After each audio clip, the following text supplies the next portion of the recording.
This is Lisa from Mobile Tech Review, and today we're going to take a look at the Samsung Focus 2. As you might guess, it's the second generation Samsung Focus Windows phone on AT&T, and it's also the first Samsung Windows phone to have LTE. It's only $50 on contract, and we're going to take a look at it now.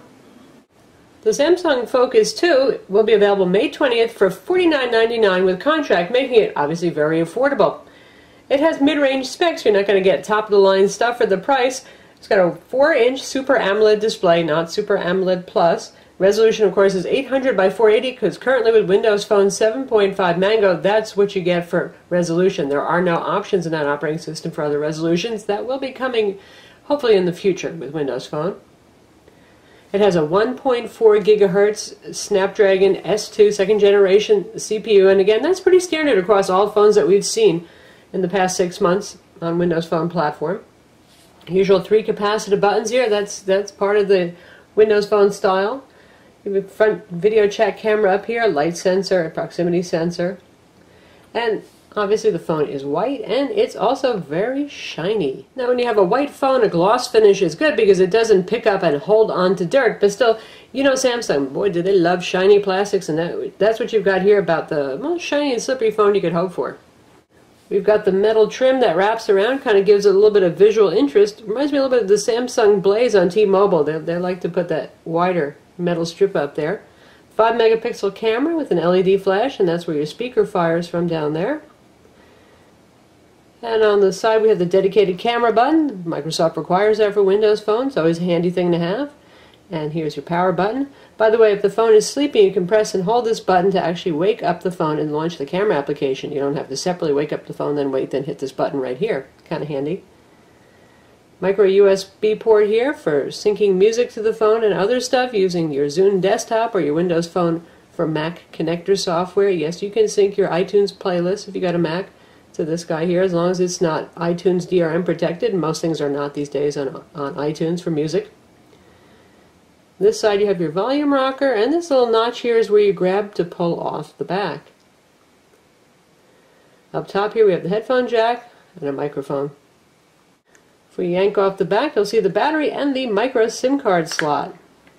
Here's your micro SIM card slot. There is no memory expansion on this. Generally on Windows phones we don't see that. I know the original Focus had that, but that caused more problems than it was worth, apparently, so they've stopped using it. And that's because Windows Phone handles removable storage in an unusual way.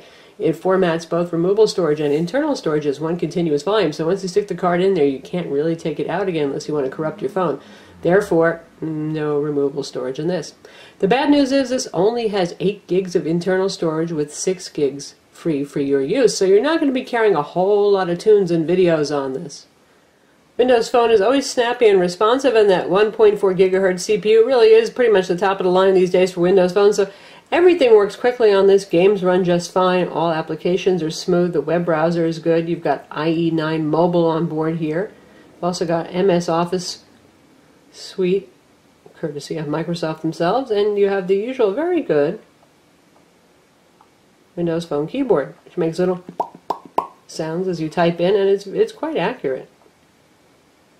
And here we've loaded our site, mobiletechreview.com, and it loaded so quickly, really, we couldn't even show you the load times here, because we do have fast LTE here on AT&T.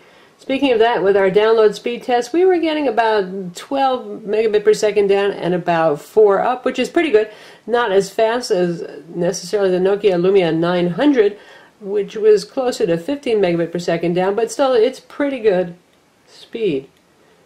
And pinch zooming is always very fluid on Windows Phone as well.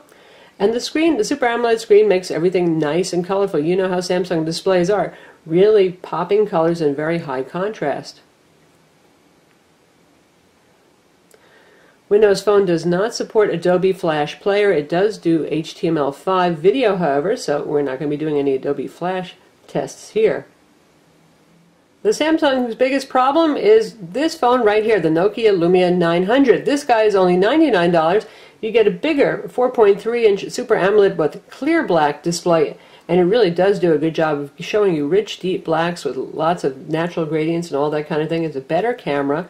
And overall, the Lumia has been a big hit for a reason. It's a very nice phone, so this is what you get for $50 more, unfortunately, for Samsung.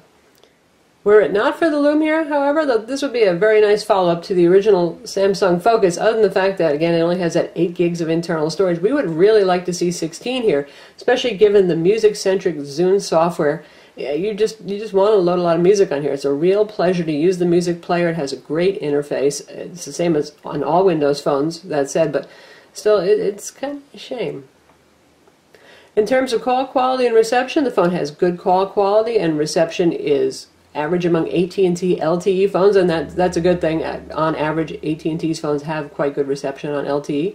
And of course, it falls back to HSPA Plus for also fast data if you're not in LTE area, and reception on that network was quite good as well.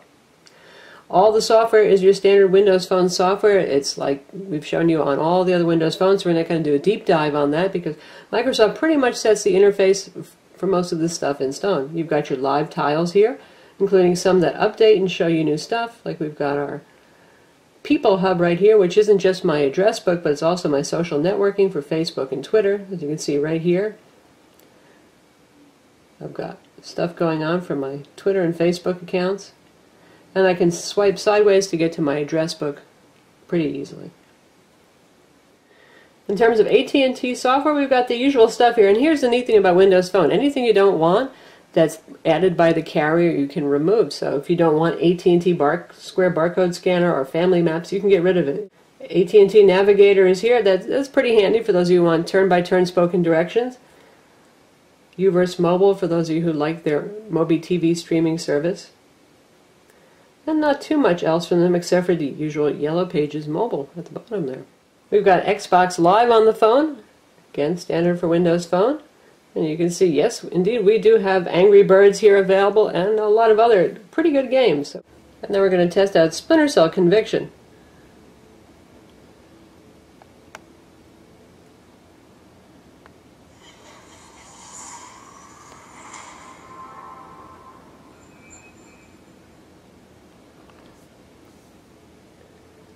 Speaker volume, as you can hear, it's okay, it's not super duper loud. We're at about 60% of maximum volume now. And now we're at 22 out of 30.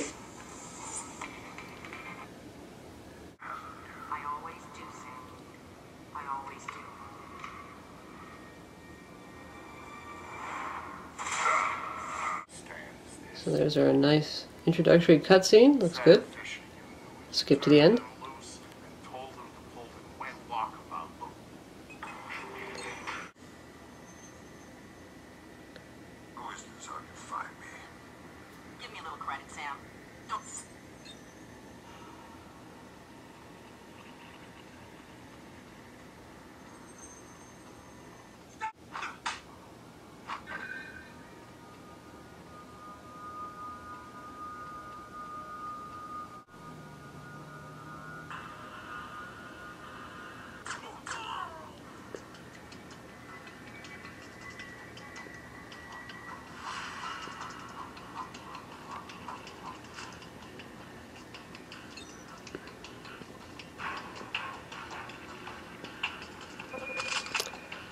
So there it is, Tom Clancy's Splinter Cell, and it's playing just fine. Now, one thing that I want to note is when we were playing games, the screen got really dark. Okay, I don't mean just because it's dark at night in Tom Clancy's Splinter Cell. That's because, you know, Samsung, they like to have this extra little brightness setting with their Super AMOLED displays. So even though we have brightness set to high, you can see right there, right now we're not using the automatic brightness function, it was still getting dark on us. And that's because there's this extra thing called extra settings. So here you go, extra settings, and you can see here's an option to use auto display intensity, and what it does is it analyzes what's on the screen and it decides the best brightness for you. Now usually what it does is it takes a white web page and it dims the screen because it figures you don't need brightness set that high, but apparently this is a little overzealous and it will do it in things like games that have colorful screens. So if you're having problems with that, go into those extra settings and turn this off. You can also control other things like control vibration feedback and useful things like that. And so since this is Windows 7.5 Manga, you've got your standard UI things here. Right now you can see our applications are in a list. And there are about 90,000 applications now on the market, and there's a lot of good things there. There's Flickster, there's IMDb, there's Skype, there's Evernote. In fact, you can see we've got Skype installed right here. You can also use Tango for video calls if you want, but I think Skype is probably the most popular. Again, you got Microsoft's mobile office here for Word, PowerPoint, and Excel. And anything that you want to put on the front as a live tile, say we want to add Photo Studio, we just say pin to start, and it's going to toss it right down there for us. Anything you don't want, say I don't want AT&T Family Map, just press and hold and hit the unpin button and it's gone, and then you can move them around and tidy up if you like. And when you're done, just hit the home button again, and that's all there is to it.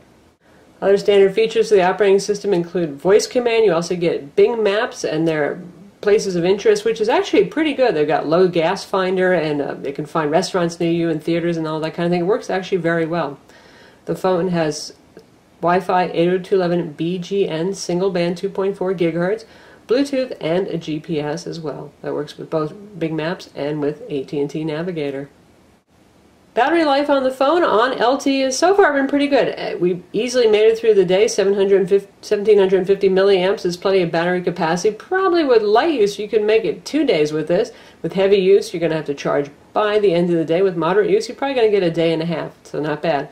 And one thing this does have over the Nokia Lumia 900 is the fact that the battery is swappable, so you can pop off the back and put a spare battery in if you need to. The phone's 5-megapixel rear camera here, it takes decent shots. Samsung does a good job with their camera phones, but that's thoroughly middle-of-the-road 5 megapixels, so it's not going to stand out certainly against the HTC Titan 2 with its 16-megapixel camera, or even the Nokia Lumia with its 8-megapixel camera that takes nice shots. Video is limited by the operating system right now at 720p recording, so all the phones, they're at level ground there in terms of absolute resolution. In terms of quality, the Titan 2 and the Lumia will shoot better quality video. But that said, this guy does not take bad quality video at all. It has a built-in video player, speaking of, so you can play whatever you've recorded. You can also play WMVs. You can use the Zune desktop or Mac Windows Phone connector to load and transcode any videos you want and put them on here. And you can rent and buy movies and stuff from the Zune marketplace as well. The 4-inch Super AMOLED screen looks nice when viewing videos and also when viewing video, though these days 4 inches might seem a little small. The good thing about that, though, is this is a more pocketable phone than certainly the large Titan 2 and even the Lumia 900. So that's the Samsung Focus 2, available on AT&T on May 20th for $49.99 with contract. Certainly it's not a bad phone for the price, and if you're looking for a smaller phone, that makes it appealing. But otherwise, I hate to say it, but the Nokia Lumia 900 really shows it up for only $50 more. I'm Lisa from Mobile Tech Review. Visit our website for the full review, and don't forget to subscribe to our YouTube channel.